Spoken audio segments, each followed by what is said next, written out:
Hey everyone, my name is Brandon Lewis. This is my second year at ECU, and I of course am in the Counselor Ed program. My specialty is in school counseling, and this is also my first year as a full-time school counselor.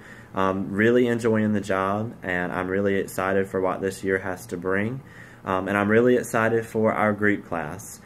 This summer, when we had our choice of classes, I really enjoyed taking creative arts, and just some of the icebreakers and group activities that we got to conduct during class, and I'm looking forward to it extending the group activities beyond just building rapport, and just learning how to use group procedures as a way of helping people in the workplace and through our jobs. So some of the things that I learned from Chapter 1 of GLADing were the different types of groups.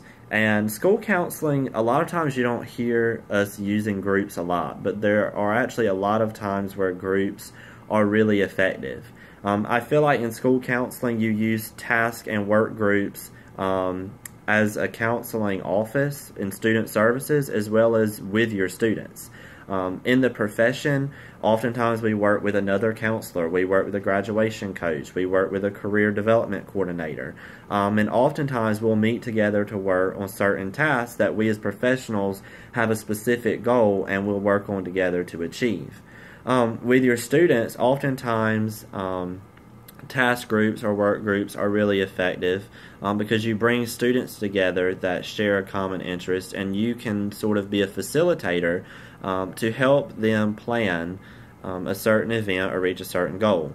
For instance, here in Pitt County, I know that at Farmville Central, where I work, we have Link Crew. They are given tasks or assignments, often upperclassmen. They meet together and they work as students together how they can reach a certain goal at working as a student body, such as planning student orientation for freshmen or incoming students. So that's a great usage of a task or work group. Another concern or another group that we can use to address concerns would be a mutual concern group.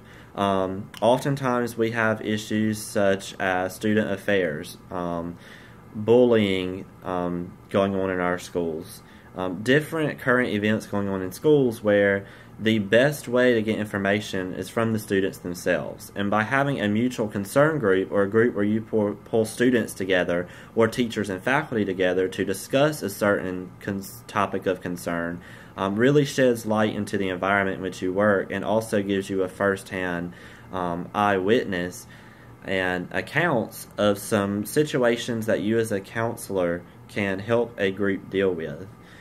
It can be centered around school environment or just addressing a school issue. Another group I feel like I will use in the school setting as a counselor is a relating group, such as relationship skills, teaching and learning from one another about what a healthy relationship is versus an unhealthy relationship, and also working on students and improving their communication. Learning to relate to one another and how they communicate effectively and what's effective for them, and then also being a facilitator there to kind of critique and guide the development of healthy communication. And of course, the big one in school settings is the interpersonal conflict resolution groups. Schools are filled with conflict, they are filled with drama, they are filled with a lot of people that do not have coping skills or the ability to solve problems.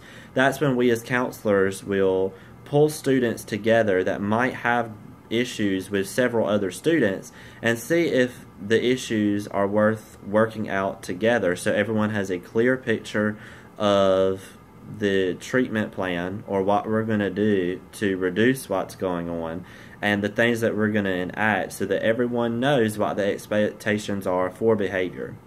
One thing I found really interesting about the chapter was when it pointed out the different mediums and the different structures of different groups. I thought that it was really cool, the seating charts, the seating pictures that were demonstrated, and how you can set up a group physically, and that has such a huge impact on the development and the effectiveness of your group. If it's a group that needs more structure, then you tend to have someone at the front as a facilitator. If it's more of an equal opportunity group, then a circle might be best for you. But it was really interesting to me that that the structure was as important as building the quality of the group as it was, such as just the placement of people in regards to one another, but also in regards to the different things that might be in a room. So structure is really important to a group, but I found it really interesting the variety of structures that you can use to achieve certain goals within a group. So I am really excited into leading groups this semester and also learning more about groups. And I can't wait to hear what you guys find interesting and the types of groups that you'll use in your counseling.